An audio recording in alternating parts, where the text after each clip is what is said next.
So what came first as far as completed projects that went out to the public? Was it the jackets and you've been working on your film stuff in the background, or was it, or have you done other film stuff before? I've done other films, so I've been doing film for about 10 years.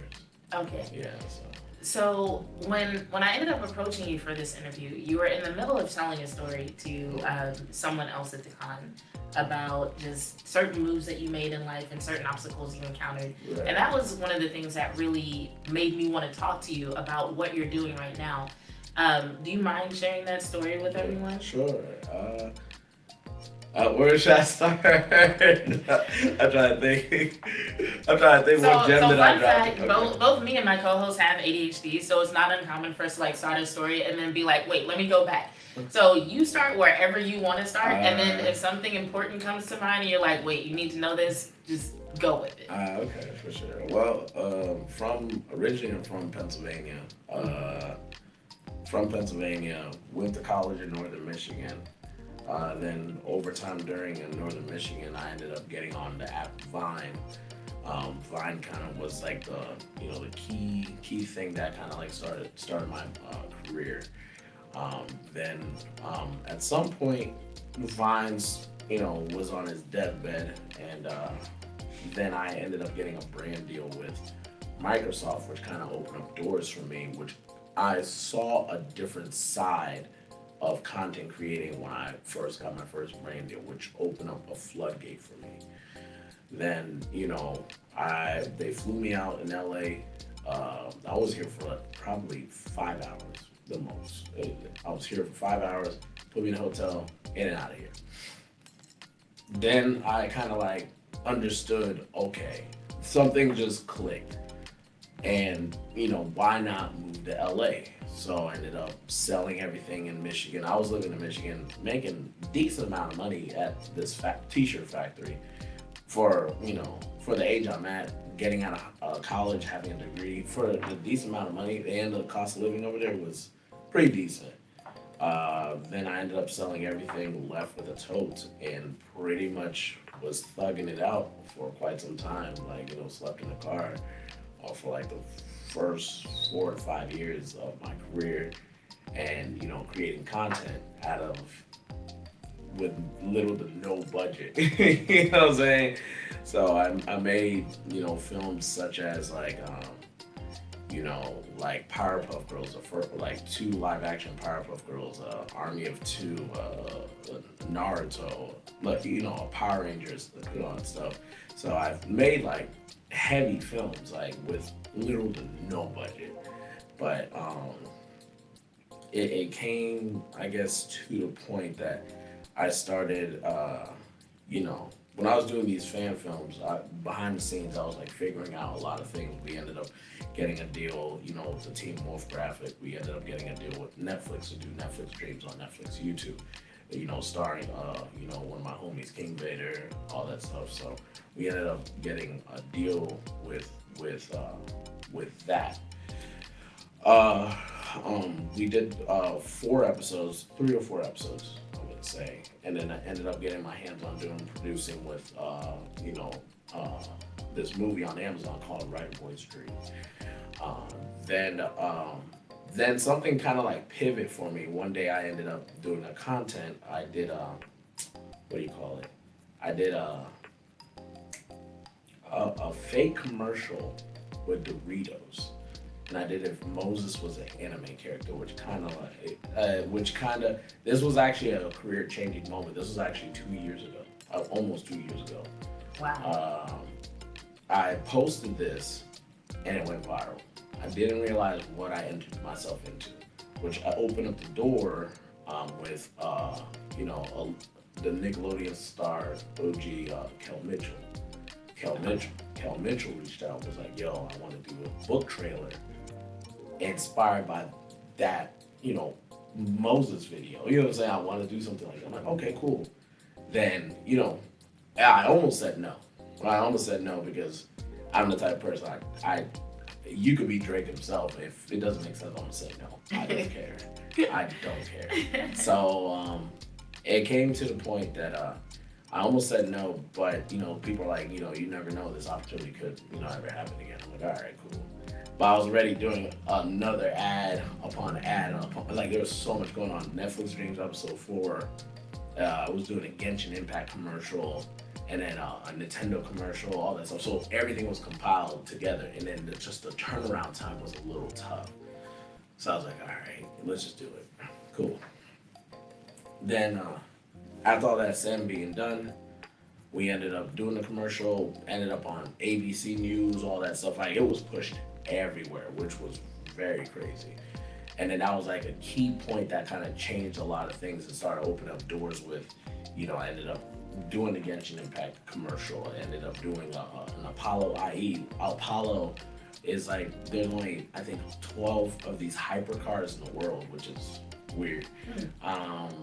Ended up doing Twisted Tea, all that stuff. So like it started opening up so many. Like I have a meeting with a company Monday. I can't say too much about it, but I do have a meeting with a company Monday because they saw my Twisted Tea. So it's literally a domino effect, which is really, really crazy. But it's just from literally creating a fake Doritos ad that just was a key pivotal moment of my career.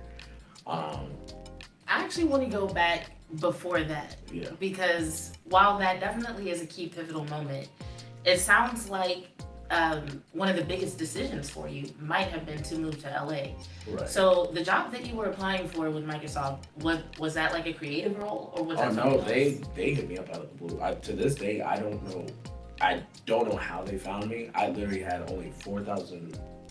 I literally had the least amount of followers out of everybody. Like everybody was like million plus. I was literally probably like 4,000, 5,000 deep when it comes to following. And I did not know, to this day, I could not tell you how they found me. So they fly you out to LA for 5 hours, you go back to Pennsylvania, and then, but from that 5-hour experience, you decided you should move to LA? Yeah, literally when I experienced like, the whole MVP, all that stuff, I'm like, okay, cool. I'm like, I can do this. I know I can get this back, So it was just the vibe, the special treatment. It was the experience. And once you were exposed to it, you were like, okay, I need to be closer to that. Yeah. That is crazy. Because not like in a bad way, but like I know some people who they would second guess themselves probably for 2 years. How much time was there between when you went to Microsoft to when you decided to move? Was it like immediately as soon as you got back to? It was about a 4-month transition, 4 to 5 months. 4 to 5 months. Yeah. Okay. Were there people in your life who were like, "Don't do that. That's not smart"? There's a couple people that was, but there's a businessman I went up, like I respect highly, very, very highly, like his family and everything. I went up to him, and he said like, you're not married, you don't have kids, you know what I'm saying? You're out of college. Worst comes to worst, you come back and apply for a new job. Worst comes to worst. Good point. I'm like, I would say less than. You know what I'm saying? Like, so as soon as he said worst comes to worst, you apply for a new job, I was just, in and out of there, you know what I mean? So within 4 to 5 months, I sold everything. The moment I got exposed to that, like my job noticed, like, my work pattern wasn't the same. Like, I worked very hard. Mm-hmm. They're like, your work pattern has been different. And I'm like, hey, I was a shift supervisor. I'm like, hey, I'm gonna keep it real with you guys. I'm gonna put in my 2 weeks and this is my last day. Mm. Yeah, so it was just like that. I didn't care. So speaking of worst comes to worst, when you got to LA, you did encounter some worst.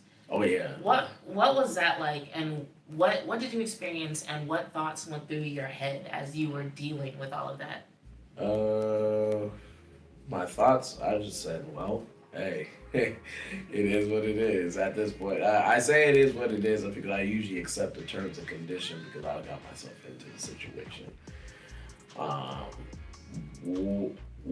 There's like key things that happened. Like one time I got casted for a Facebook commercial, but my transmission went out on my older vehicle and I'm stuck 30 or 40 minutes outside of LA. So I ended up walking, taking buses, all that stuff. I just left my car there. I'm like, I can't miss this opportunity because I got casted. You know what I'm saying? Now looking back at it, should I have done it? No. I'll be real with you. But it was one of those things. Is like at the time it felt like you had to make that sacrifice. Like I had to and all that stuff. And then I learned a lot from doing that. Okay. At some point, things are going to change. It just kept getting worse, harder and harder. There's times I literally budget out $20 for a month. I would budget $20 in a month. For like food or what? Food, gas, wherever I need. So you got to make $20 stretch for like food, gas, and everything. But yet you still felt like the dream that you had why you moved was real enough for you to like even saying, okay, I got $20 for the month. You still were like, I'm not moving back home. Yeah, no, there's no way, there's no plan B. I already knew. So the business partner though, or the businessman that you knew, said worst comes to worst, you can move back home. But you got to the point where you had $20 for a month, and you were just like, nah, I actually can't. Yeah, no, there's no way getting home. There is no way. Well, I guess that's a good point. If you only have $20 for food and gas, you can't really get back to Pennsylvania. No. So I guess that's a good note for creators out there. Something to think about. It can get worse than having to move back home. You could end up in a situation where you can't go back home. No, you can't. So what else happened? Was there anything else? It was a storm for sure. Like I've recorded moments that like one time I had zero left in the tank. My card got stolen. I couldn't have access to my bank. I literally was in the middle of a parking lot for 2.5 weeks. So you were homeless? Oh yeah. For 2.5 weeks? No, I was homeless for 4 years. Oh, for the whole 4 years. Dang. Okay. And so you dealt with that, and you still said to yourself, like, I'm gonna find a way to make this work, because that's wild. I feel like there are a lot of people who would have found a way to get back home. They would have begged, borrowed, and stolen to just go back home. No, I was like, no. So what was the thing that, like, what were you working on during that time, if anything? And what was the thing that ultimately pulled you out of it? Was it the Doritos commercial? Did that actually happen in the midst of all this? Doritos was one of them. Netflix Dreams was another one. What else? And just what I would do is just like hustle just to make films, and then what was the thing that kind of like opened up a floodgate was when I was able to do screenings for, at DreamCon, all that stuff. So the floodgates started opening, with people just now, okay, we're gonna keep an eye on you. So DreamCon itself was pivotal in all this. Yeah. So I have to know, if you were homeless, how were you also making films? How did that work? I just found ways to make money and all that stuff. Literally, like DoorDash, I went on Craigslist and did random ads for people. And so you would take that money and put it towards not what most people would do, which is like finding housing, clothes, improving their status. But you were like, I'm gonna do all these odd jobs, remain homeless, and I'm gonna take that money and put it directly into the dream. Right. No, yeah, being homeless, having a home wasn't a priority to me, honestly. I'm like, that is a material, like, I felt like if I would have hustled to get a crib, I felt like I would have, just how expensive Los Angeles is, I feel like I would be in a bigger hole financially. Mm-hmm. So I'm just like, nah, let me just do this.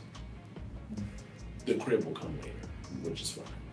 I almost need you to repeat that again, because so let me put it to you like this. There are some people who I know for a fact didn't know you existed until like this year. Like I feel like the Facebook ads is what did it for a lot of people. Right. And those ads are funny. We're gonna get to those. Yeah. Not the ads, the comments are hilarious. But we're gonna get to that in a second. But when it comes to people who kind of like go from one scene to a bigger scene or one level to a bigger level, a lot of people want to be like, oh, overnight success. He did this thing and made a lot of money and now he's popular. And they don't think about the sacrifice that goes into getting to the point that you're at, right? But I feel like even whenever we talk about sacrifice, statements like having a home was not a priority does not enter the mind of most people. Yeah. So was there something that happened in your life that gave you that mentality, that made you adopt that philosophy? There's a lot that happened, like even as a child, like just moving home to home. Like I was born in New York. I lived like multiple cribs, like with my auntie and all that stuff. And then moved to Florida. We lost our crib and then ended up living with like my godmother, auntie, all that stuff. So and then ended up in Pennsylvania. So I just know mentally, oh, this is just temporary. We're good. You know what I'm saying? So as a kid developing that as a 5-year-old from all the way up to 18, I just know like, oh, this ain't it. You know what I'm saying? Like I can get out of this. You know what I mean? So I wouldn't say, I don't know what point for me it made me think that way, but I guess when I got to LA, I'm just like, okay, here's the pros and cons. If I get a crib, cool, I got a crib. Cons is now I gotta work a regular job, this, that, and the third. Then I'm doing right back I was doing while I was living in Michigan. It doesn't make sense. So the house is dead to me. So let's just figure it out from here. You know what I'm saying? Wow. That is that I'm literally speechless hearing that philosophy. I don't think I've ever met a person that dedicated to their dream to just be like so matter of factly and not even care. I think I have perhaps met people who have considered it or who have thought about it or might ask about it. Like, what if? Like, what would I do if? For example, I can't think of the rapper. He was in Houston, dated a Kardashian, like he moved to LA. Who was it? I'm not too sure.